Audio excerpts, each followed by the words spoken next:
highlight. So I have a motion that I'd like to put on the record today. I had read in the paper, we are getting ready to do our budget. And I read in the paper, Butler County announces $50 million property tax relief initiative. And they go on, their Butler County commissioners announced an unprecedented $50 million property tax relief initiative. And they announced it on Monday to assist residents struggling with rising property taxes, particularly seniors who face the risk of losing their homes. Doesn't that sound familiar? Commissioners shared the stories of senior residents who are unable to keep up with the tax increases of 30 to 35%, expressing gratitude for the opportunity to provide relief in the coming year, while acknowledging that this is not a long-term solution, but they need help right now.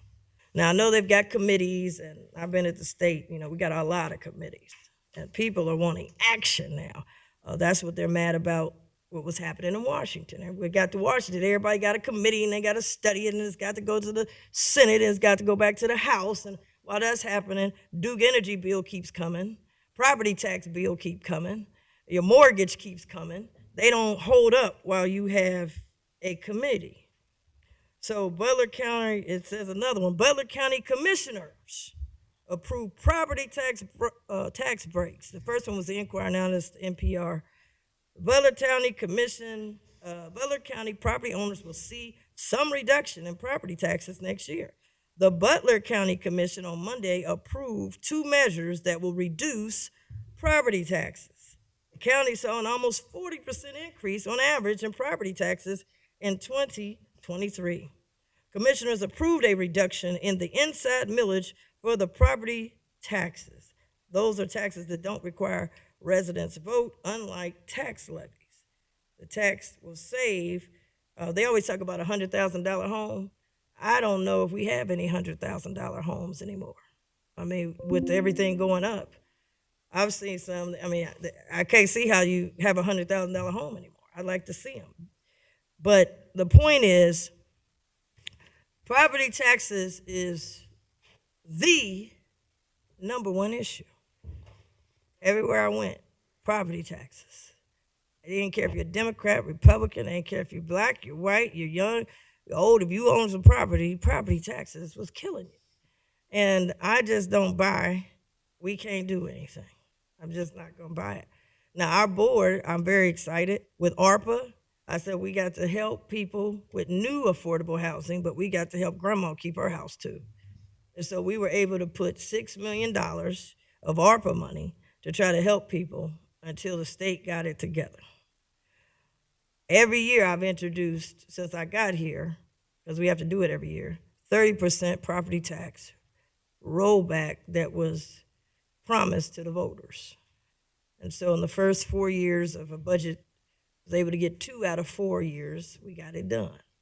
And my colleagues supported it at different times, and I appreciate that. At the state of the county, I made it one of the major issues when I was president. And I called on the governor, who appoints the tax commissioner, who could have frozen, he could have said, I want it frozen through executive order.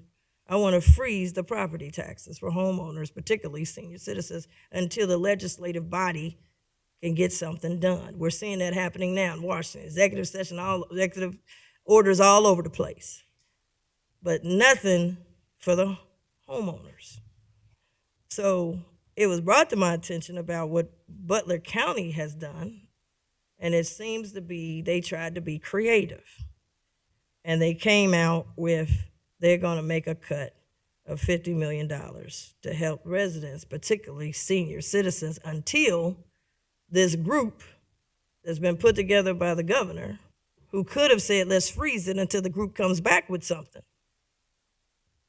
And the bottom line is homeowners are getting crushed. There's over 200,000 homeowners in Hamilton County.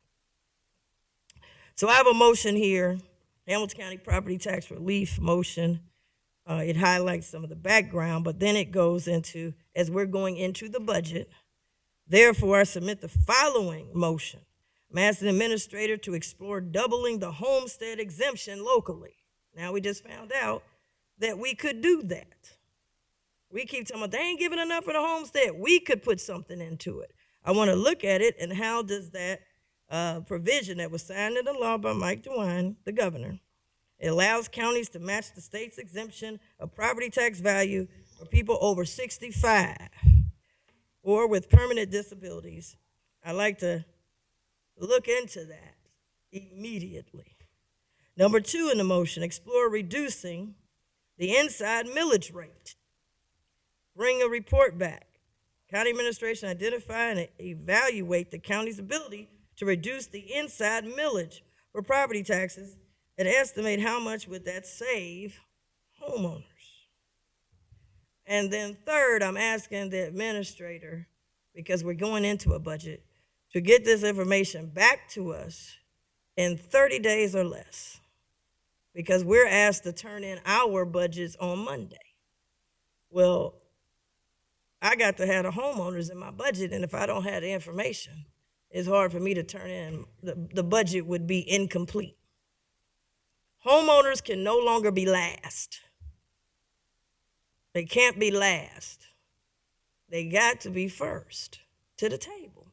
It can't be if I got something left over, I'm going to help the homeowners.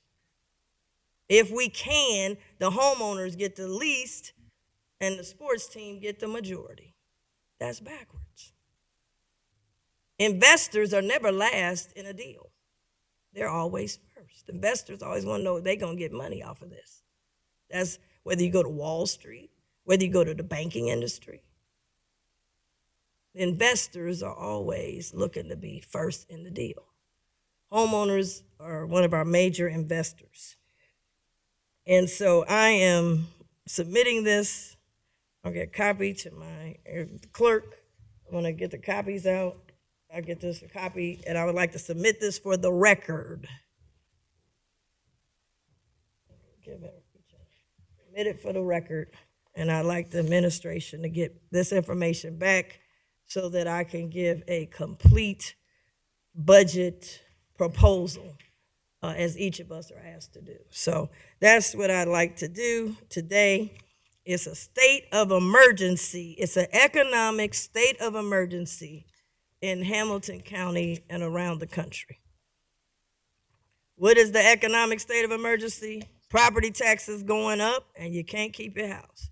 What's the state of the emergency? Duke Energy done tripled your bill, but you haven't gotten any kind of raise on your job. What's the state of emergency? Jobs are getting cut. People are losing their job. That's the state of emergency.